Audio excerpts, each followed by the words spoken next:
From those who died under mysterious circumstances and whose identities and cause of death is still unknown, to those who disappeared without a trace and with few clues to follow, and to those who were murdered and whose killers have never been positively identified, here are 4 mysterious cases that still need to be solved.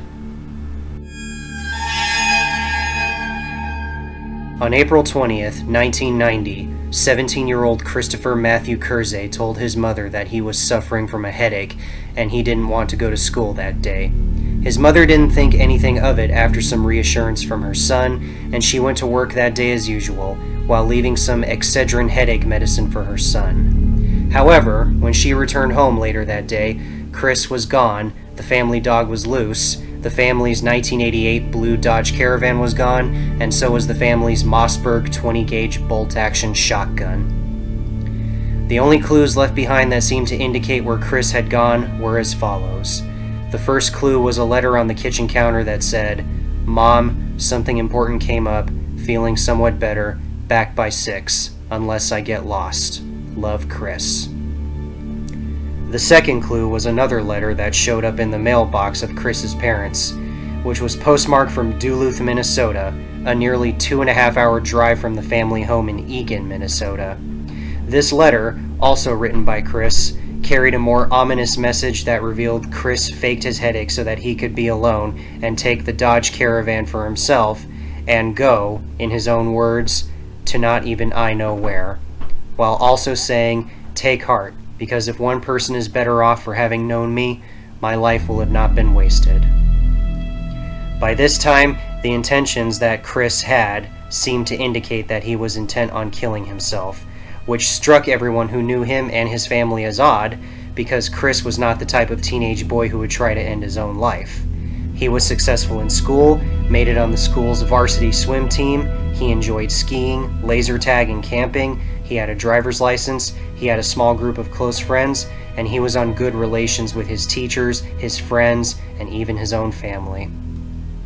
For the last 28 years, at the time of this video, police, family, and close friends have been searching for Chris and trying to find out what exactly happened to him, with his parents, Lonnie and Jim Kerze, going so far as to keeping the same phone number they had in 1990 to let their son know that if he calls, they will answer. But after all this time, there has been no concrete evidence or sightings of Chris. In 2004, one possible lead came in the form of a letter, which told the Eagan Police Department to stop looking for Chris, saying that he was a guardian angel and that he would return home when he was ready. However, the police have since disregarded this letter, and no new leads, clues, or tips have come in since then. On December 30th, 1983, Patricia Buchanich Matix and one of her co-workers, Joyce McFadden, were found stabbed to death at their workplace, the Riverside Methodist Hospital in Columbus, Ohio. Buchanich's wedding ring and $20 in cash were also stolen from her body. Initially, the Ohio authorities considered her husband, William Russell Matix, as a suspect in her death. But after several dead ends and leads that went nowhere, he was removed as a suspect in his wife's death and was never charged for the crime. The murders of Patricia Matix and Joyce McFadden have gone unsolved for nearly 35 years at the time of this video. And while investigators initially considered her husband to be a suspect, but later removed him due to lack of leads and evidence linking him to the crime, many other people nowadays, including law enforcement, now believe that William Matix had some sort of involvement in his wife's death. Especially when one takes into consideration the events that happened later on in William Matix's life, where he cashed in on his wife's $35,000 life insurance policy, and at the urging of his friend and army buddy, Michael Lee Platt, moved from Ohio to Florida to open a landscaping and tree trimming business. However, from October of 1985 to March of 1986, the two men committed several violent robberies of armored cars and banks all up and down the Miami-Dade area of Florida, resulting in the deaths of at least 3 people and nearly $108,269 stolen during their crimes. Their terror finally came to an end on April 11, 1986, where after a failed traffic stop and vehicle crash, 8 FBI agents who were investigating the previous robberies the two men had committed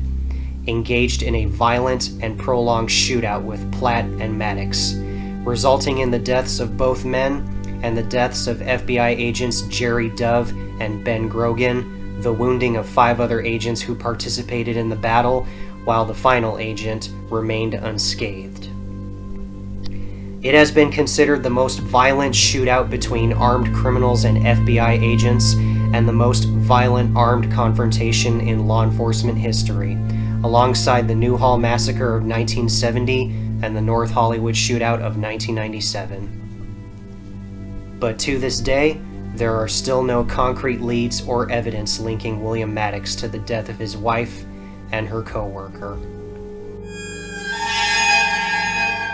On November 23, 2008, a group of hunters came across the decayed body of a young woman near an abandoned farmland near the town of Ashford in Fond du Lac County, Wisconsin. The police were summoned to the dump site of the body and examined the whole scene carefully, even obtaining search warrants for the nearby farmlands and an adult video store that was in the same area. But in the end, they could not determine anything concrete about the young woman, be it her identity, her exact age, her race, or the circumstances that led to her unfortunate death. The only things that Fond du Lac County investigators have been able to determine about the young woman so far is that she was somewhere between the age of 15 to 21, she had shoulder-length brown hair with highlights in it and was possibly white, Hispanic, Native American, or Asian. She was both knock-kneed and pigeon-toed, and was suffering from spina bifida occulta and was possibly unaware of it. She was wearing a black and pink tank top and cuffed jeans that were later determined to be purchased at the Family Dollar store chain, along with several other articles of clothing that were different sizes. She had a healed fracture on one of her ribs and was wearing a hair tie on one of her wrists, and that her body had been dumped in that area of Fond du Lac County in the early or late summer of 2008. But other than that, the authorities could not determine anything regarding the woman's identity or how she died.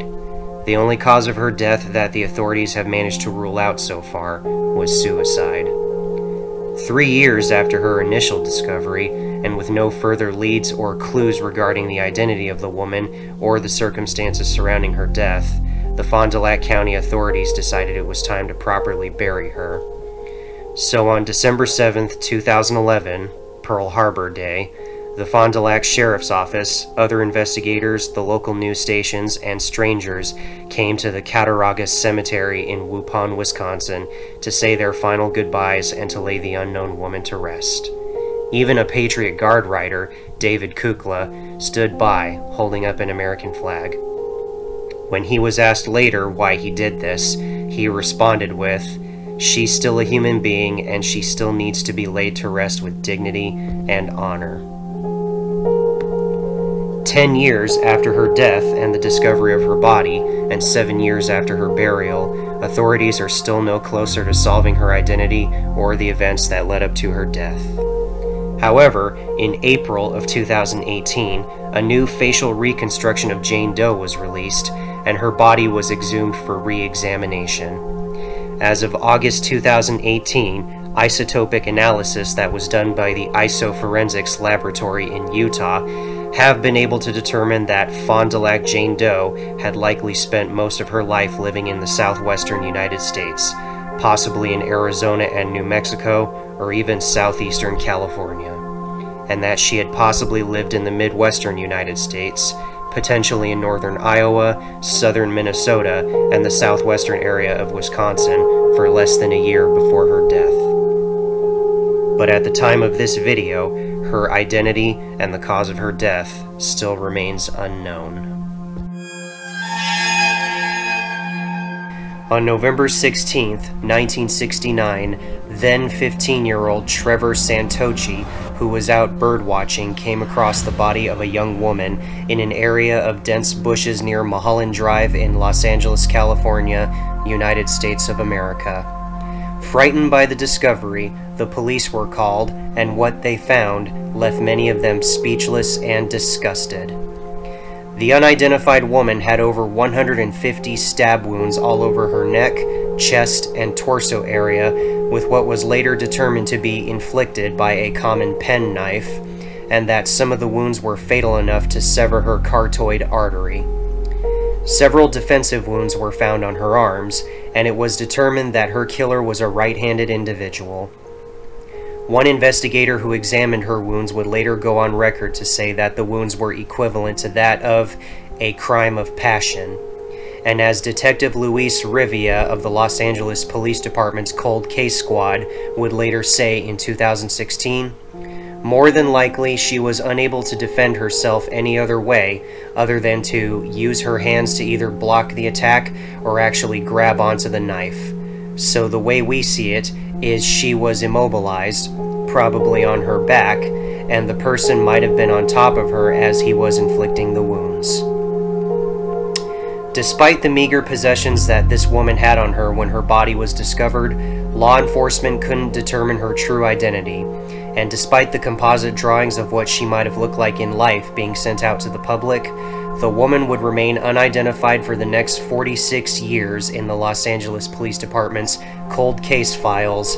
as Jane Doe 59. Later on in 2015, Anne Jurvetson, a citizen of Canada, submitted a DNA sample at the suggestion of her friends after seeing the composite photograph of Jane Doe 59 on the National Missing and Unidentified Persons System website. After almost 50 years, Jane Doe 59 was finally revealed as Reet Sylvia Jurvetson, a 19-year-old native of Montreal, Quebec, Canada. It was later revealed that she had left Canada sometime in the late summer or early fall of 1969 to go on her own adventures and to live her own life in the United States with a man she was smitten with who went by the alias of John or Jean. However, after October 31st, 1969, when Reet Jurvetson did not contact her family any further after reassuring them that she was content with her new life in California after leaving home, her family initially sent a private investigator to track her down and find any information as to why she didn't contact her family after that date. However, his efforts turned up empty-handed, and her family assumed that she was fine and living her life the way she wanted to. However, since her identification and the circumstances surrounding her murder, some people believe that Reet Jurvetson was murdered by Charles Manson and his Manson family cult, especially in regards to her becoming acquainted with two other men in the apartment she lived in with John or Jean when she moved with him to California. However, at the time of this video, it is unknown if Charles Manson had anything to do with her death, or if any of the cold case detectives interviewed him about Reet Jurvetson.